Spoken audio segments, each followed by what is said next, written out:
बिस्मिल्लाहिर्रहमानिर्रहीम। इय्याका नअबुदु व इय्याका नस्तईन।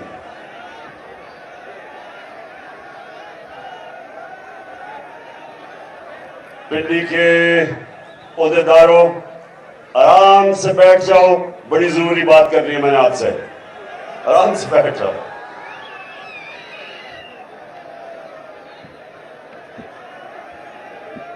देखिए पिंडी, जो 25 मई को, थोड़ी खामोशी, 25 मई को जो मैं जिस तरह का अवाम का समुंदर पिंडी से आना था वो नहीं आया। जो मैं अपने पिंडी के टाइगरों से उम्मीद लगा के बैठा था, मुझे अफसोस से कहना पड़ता है कि उस तरह मेरी पिंडी की टीम नहीं निकली। और मैं आप उसको वजह बताता हूं, और इसके बाद जब मैं खत्म करूंगा मैंने भी आपसे एक ओहद लेना है। देखें, जलसे में अवाम चल के आती है। जलसे में तंजीम का बड़ा कम काम होता है। अगर अवाम के अंदर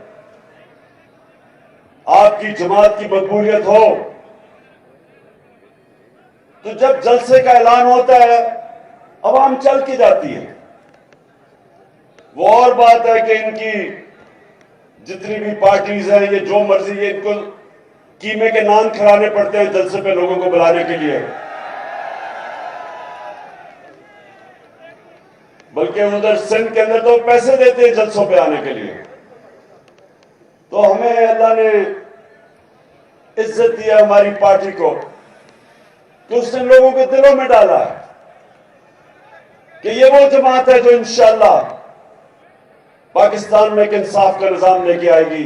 इसलिए लोग आते हैं। लेकिन पिंडी और जो सारे इर्द गिर्द के मेरे जो ओहदेदार हो, ये समझ जाओ एक चीज कि जब आप मुजाहरा करते हैं, जब प्रोटेस्ट करते हैं, तो उसके लिए तंजीमों को, लोगों को निकालना पड़ता है। उस पर लोग खुद नहीं आते। और इसीलिए मैंने अब जो मेरी प्लानिंग है मार्च की इस्लामाबाद, ये मैंने बड़ा इसकी एक एक पहलू सोच समझ के मैं प्लान किया है। हर चीज का उनको तो मैं जानता हूं जो राना सनाउल्लाह और शहबाज शरीफ टाइप लोग हैं, इनको तो मैं बड़ी देर से 30-40 साल से जानता हूं। जो बुज़दिल लोग होते हैं, ये याद रखें, मेरी तहरीक इंसाफ के नौजवानों, एक चीज याद रखो, जितना बुज़दिल आदमी होता है उतना जालिम होता है। जालिम ही बुज़दिल होता है। दिलेर लोग जुल्म नहीं करते क्योंकि उनको एतमाद होता है अपने ऊपर।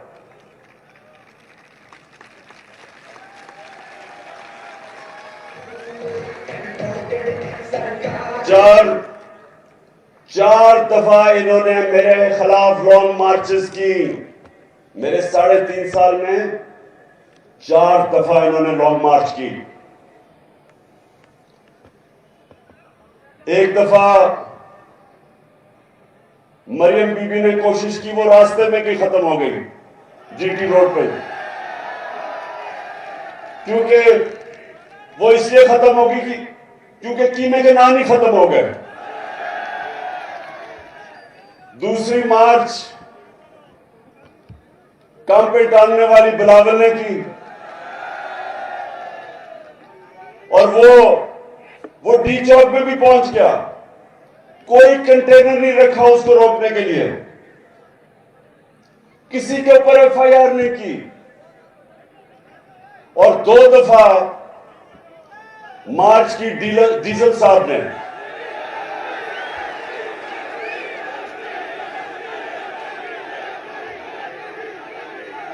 डीजल के परमिट पे पलने वाले ने 2 दफा मार्च की। पूछे, पुलिस है या पुलिस पिंडी की भी है, इस्लामाबाद की, पूछे कोई हमने उनको रोकने की कोशिश की? बल्कि मैंने तो डीजल साहब को कहा कि अगर खाने पीने की जरूरत है हम वो पहुंचा देंगे आपके पास, क्योंकि पिंडी हमें किसी से खौफ नहीं, क्योंकि अवाम हमारे साथ है, हमें किसी से डर नहीं है। लेकिन इनको हमारे से डर है। जब भी मैं मार्च का नाम लेता हूं तो काम पे टांगनी शुरू हो जाती है। अब इनको नहीं पता कि मैंने क्या करना है, और मेरी टीम को भी नहीं मैंने बताया मैंने क्या करना है, क्योंकि मुझे मसला यह है कि हमारी हर जगह फोन टैप, टेलीफोन टैप, घर टैप, नौकरों को भी इन्होंने खरीदने की कोशिश की। अभी तो वो ऑडियो टेप निकल रही है कि प्राइम मिनिस्टर के ऑफिस में वो भी टैप हो रहा था। मैं अपनी एजेंसी से पूछता हूं कि क्या तुम्हारा यह काम रह गया है कि अपने ऊपर लोगों के ऊपर जासूसी करो?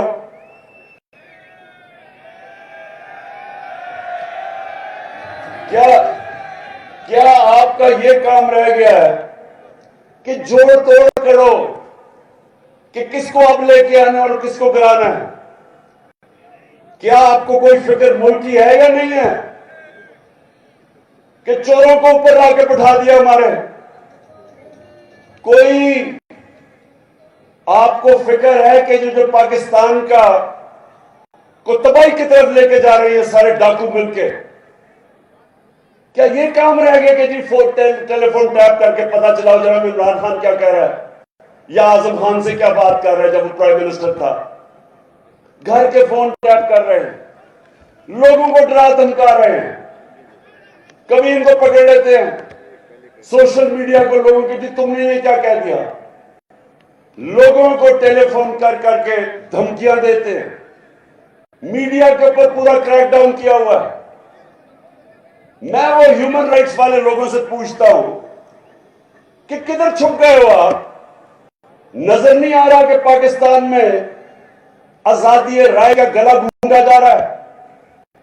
हमारे जमाने में तो शोर मच जाता था जी ओहो इमरान खान क्या कर रहा है, टीवी चैनल बताओ जो, हमारे जमाने में तो शोर मच जाता था जी ओहो इमरान खान क्या कर रहा है।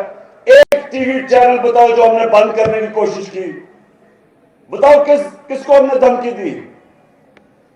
या वो अरशद शरीफ मुल्क छोड़ के बाहर भागा हुआ अपनी जान बचा के, उधर साबिर शाकिर वो मुल्क से बाहर बैठा हुआ है, और वो लोग जो मुहिब वतन समझे जाते हैं, बड़े बड़े अच्छे नाम, ओ इमरान रियाज को पकड़ के जेल में डाल दिया सिर्फ इसलिए कि जनाब आप इमरान खान की हिमायत कर रहे हैं। ये भी कभी हुआ पाकिस्तान में? और सिर्फ ये कोशिश कर रहे हैं कि किसी तरह हम इन चोरों को मान जाएं जो 30 साल से मुल्क को लूट रहे हैं। ये चाह रहे हैं कि हमें डरा धमका के किसी तरह इनको कबूल करवा लें। ये सुन लो, ये जो भी ये कोशिश कर रहे हो, ये चोरों डाकू और इनके हैंडलर, सुन लो, ये कौम नहीं तुम्हारी बात सुनने लगी, जो इनके साथ लगेगा। जो भी कुछ कहेगा कोई तो मान लेंगे हम कोई गुलाम तो नहीं, हम कोई गुलाम तो नहीं। मैं ये फिर से हैंडलर्स को बता रहा हूं कि जितनी मर्जी आप कोशिश कर लें, आप अपने आप को बदनाम करेंगे। कौम नहीं जाने लगी इन डाकुओं के साथ। कौम इनका मुकाबला करेगी और इंशाल्लाह ये जो कप्तान का प्लान बना हुआ है मार्च का,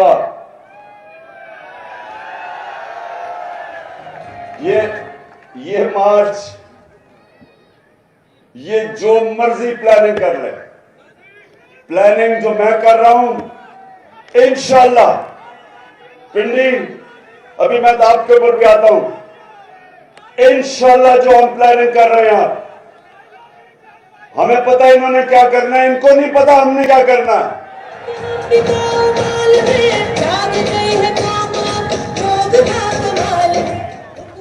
अब अच्छा पिंडी में अभी तो आपको जो आज मैंने आप सबको अहदेदारों को इकट्ठा किया है, मैंने भी आपकी ड्यूटीज लगानी है। उससे पहले आपने देखा होगा कि पहले जो इस मुल्क का बड़ा फ्रॉड,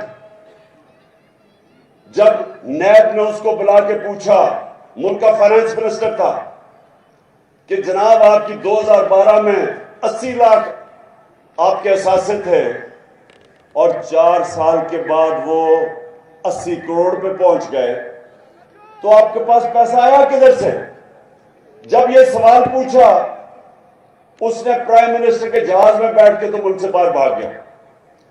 अच्छा, ये कमाल चीज ये है पिंडी, जरा ये सुने में, कमाल चीज ये है कि दार यहां से भागता है तो वो लंदन, उसके बेटे वो लंदन, नवाज शरीफ भागता है वो लंदन, उसके बेटे वो लंदन, शहबाज शरीफ उसके दोनों बेटे लंदन, और अब मरियम ने बड़ी दुख भरी कहानी सुना के तो वो भी लंदन। मुझे जरा ये बताएं पिंडी में, शायद मुझे इस चीज की समझ नहीं आ रही, क्या इनकी कोई बरतानिया की मलिका से कोई रिश्तेदारी तो नहीं?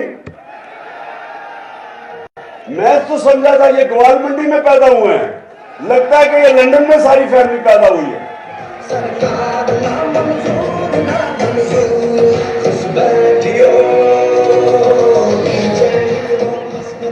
और मजेदार बात यह है कि वो जनाब लंदन में बैठ के अभी बाप बेटी ने प्रेस कॉन्फ्रेंस की है कि जी हमारे से बहुत बड़ा जुल्म हो गया, हमें जनाब हमारे पे नाजायज केसेस हो गए, हमारे से जी इंतकामी कार्रवाई ली गई। तो मैं इनसे सवाल पूछता हूं कि इसका मतलब आप समझते हैं कि हमारी अदलिया ने गलत फैसला किया था? और मैं दूसरा सवाल पूछता हूं कि वो कौन सी पावर थी? हम तो इक़्तिदार में भी नहीं थे तब, केसेस तो आपके हुए जब नून लीग पावर में थी। तो किसने हाथ से जुल्म किया है? क्या ये आप पाकिस्तान की अदलिया के ऊपर इशारा कर रहे हैं या पाकिस्तानी एस्टेब्लिशमेंट पे कर रहे हैं? हम तो पावर में नहीं थे। तो दोनों बाप बेटी बैठ के रोना धोना कर रहे हैं। एक सवाल का जवाब दे दें आप दोनों कि ये जो अरबों रुपए के 4 महलात हैं लंदन के अंदर, एक सवाल का ये कौम जवाब मांग रही है 6 साल से, को पैसा किधर से आया ये खरीदने के लिए? मान तो गए हैं कि हमारे हैं। तो जब आपके 4 महंगे तरीन लंदन के इलाके में 4 महलात हैं, तो ये आज तक जवाब क्यों नहीं दे सके कि पैसा किधर से आया? मेरे पे उन्होंने केस किया कि इमरान खान का लंदन में फ्लैट था, मुझे अदालत लेके गए, 10 महीने अदालत में जो इन्होंने मेरे से सवाल पूछा मैंने बताया। मैं तो कोई मुल्क का पब्लिक ऑफिस होल्डर नहीं था, ना मैं एमएनए था, ना वजीर था, ना वजीर आजम। तो मेरे से जो सवाल पूछे, मैं तो क्रिकेट खेलता था, सबको पता था। जब मैंने वो फ्लैट खरीदा, मैं तो काउंटी क्रिकेट खेलता था बरतानिया में। उसके बावजूद एक एक जवाब दिया मैंने अदालत में कि किधर से मेरे पास पैसा है, खरीदा कब, बेचा कब, पाकिस्तान पैसा बैंकों के जरिए लेके आया। अगर क्रिकेटर जवाब दे सकता था तो नवाज शरीफ तो मुल्क का 3 दफा प्राइम मिनिस्टर था, ये क्यों नहीं जवाब दे सकता?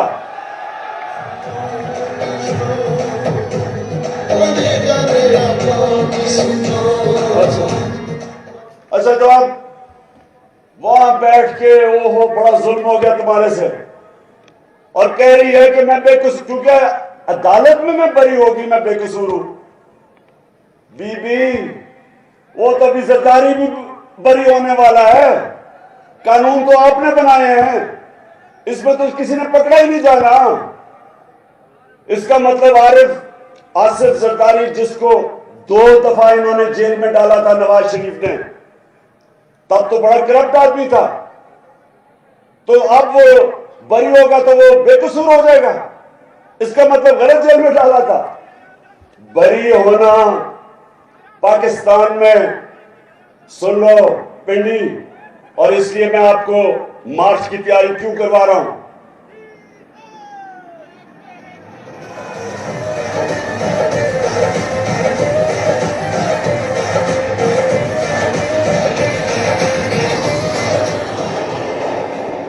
बेटी, इस वक्त जो इन्होंने कानून बना दिया, जो पाकिस्तान का ताकतवर डाकू होगा वो बरी हो जाएगा, वो पाकिस्तान के इंसाफ का निजाम में पकड़ा ही नहीं जा सकता। जिसको व्हाइट कॉलर क्राइम कहते हैं, इन्होंने नैब के अंदर वो तब्दीलियां कर दी हैं कि आज मैं ताकतवर हूं, मैं पैसा चोरी करूं पाकिस्तान से, हुंडी वाले से बाहर भिजवा दूं, कोई मुझे नहीं पकड़ सकता। इन्होंने कानून ही ऐसे बना दिए हैं। और कभी किसी मुल्क में नहीं हुआ कि असेंबली में बैठ के कानून बनाए जो उनको ही बचा रहे हैं। हर कानून बचाया कि इसके जो अमेंडमेंट किया नैब में, उसमें किसी में जरदारी बच रहा है, किसी में नवाज शरीफ, किसी में शायद खाकान अब्बासी, किसी में जो बाकी इनके सारे हैं। और कौन फंसेगा? सिर्फ बेचारे गरीब लोग पाकिस्तान में जेलों में जाएंगे। अब ये इन्होंने किया, और ये जो निजाम है, समझ जाओ कि अगर ये चल गया, इस मुल्क का कोई मुस्तकबिल नहीं है, आपके बच्चों का कोई मुस्तकबिल नहीं है इस निजाम में। क्योंकि मेरे नबी सल्लल्लाहु अलैहि वसल्लम ने बहुत पहले, 1500 साल पहले कह दिया था कि जो कौमें छोटे चोरों को जेल में डालती हैं और बड़े डाकुओं को नहीं पकड़ती, वो तबाह हो जाती हैं।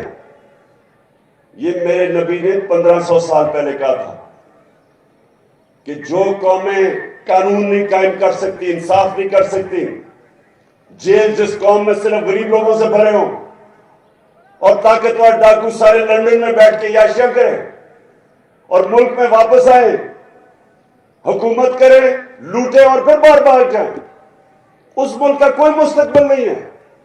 इसलिए मैं अपनी सारी कौम को तैयार कर रहा हूं कि ये जो अब हम मार्च करेंगे, ये इंशाल्लाह पाकिस्तान की तारीख की सबसे बड़ी, पाकिस्तान की तारीख की प्रोटेस्ट मार्च होने वाली है। ये हम अपने आइन और कानून के बीच में रहेंगे। हमारा हक है पुरअमन एहतजाज, पुरअमन एहतजाज होगा, और इंशाल्लाह ये जो इस बारी हम इस्लामाबाद की तरफ आएंगे, राना सनाला, तुम और शहबाज शरीफ उल्टे भी लटक जाओ, कुछ नहीं कर सकोगे। अच्छा, अब पिंडी, अब सब ओहदेदार हैं, अभी मैं आपसे हल्फ लूंगा, लेकिन उससे पहले मैं आपकी सारी पिंडी की क़यादत को कहना चाहता हूं कि आपने हर ओहदेदार को पैम्फलेट्स देनी है हकीकी आजादी की, और ये जो पैम्फलेट्स हैं, ये आपने डोर टू डोर जाना है, आप सबने मेरे से वादा करना है कि आपने हर यूनियन काउंसिल में एक घर नहीं जो आपने नहीं छोड़ना। घरों में जाके आपने पैम्फलेट बांधनी है और आपने वहां लोगों को बताना है कि ये हम अपने मुल्क के मुस्तकबिल की पॉलिटिक्स नहीं कर रहे हैं, जहाद कर रहे हैं, मुल्क को आजाद करने की जहाद कर रहे हैं। तो आपने सबने मेरे से वादा करना है कि अब से लेके थोड़ी देर में मैं कॉल दूंगा, अब से लेके कॉल तक आपने हर रोज अपने यूनियन काउंसिल के एक घर कवर करना है, एक डोर टू डोर जाना है। और मैं अपनी ख्वातीन को भी कह रहा हूं कि आपने भी सबने पूरा प्रोग्राम बना के कोई इलाका नहीं छोड़ना आपने। और आप हैरान होंगे, लोग आपकी इंतजार कर रहे हैं, कौम तैयार बैठी है, आपकी मुंतजर है। वो चाहते हैं कि पार्टी की तंजीम उनको लीडरशिप दे और वो लीडरशिप आपने देनी है।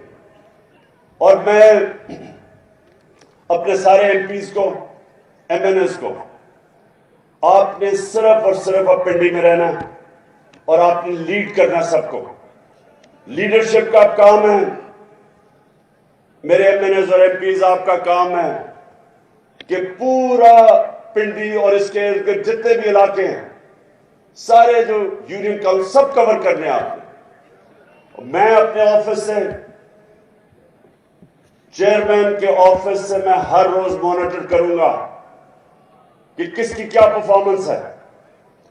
जो परफॉर्म करेगा वो इस पार्टी में ऊपर आएगा, जो परफॉर्म नहीं करेगा, जो इस बार परफॉर्म नहीं करेगा, मुझे ये ना कहना कि जी मेरे से ज्यादती होगी जब टिकट देने का वक्त आएगा।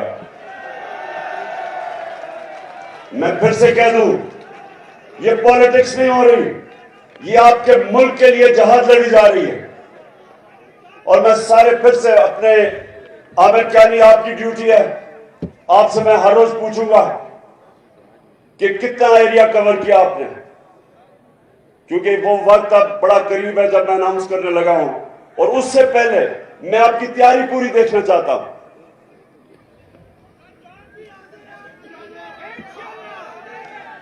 अभी तक मुझे इंशाल्लाह आपकी जानों की जरूरत नहीं पड़ेगी, आपकी मेहनत की जरूरत पड़ेगी, सबने मेहनत करनी है।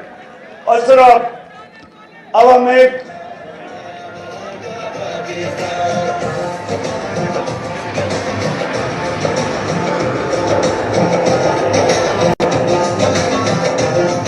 लिख लिए, जितनी भाई करेंगे हल पाएंगे।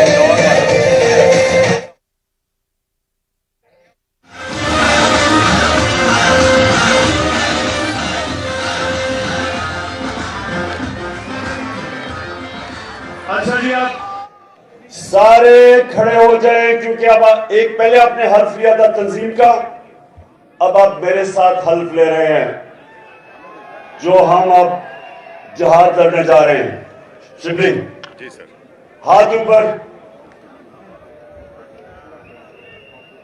मैं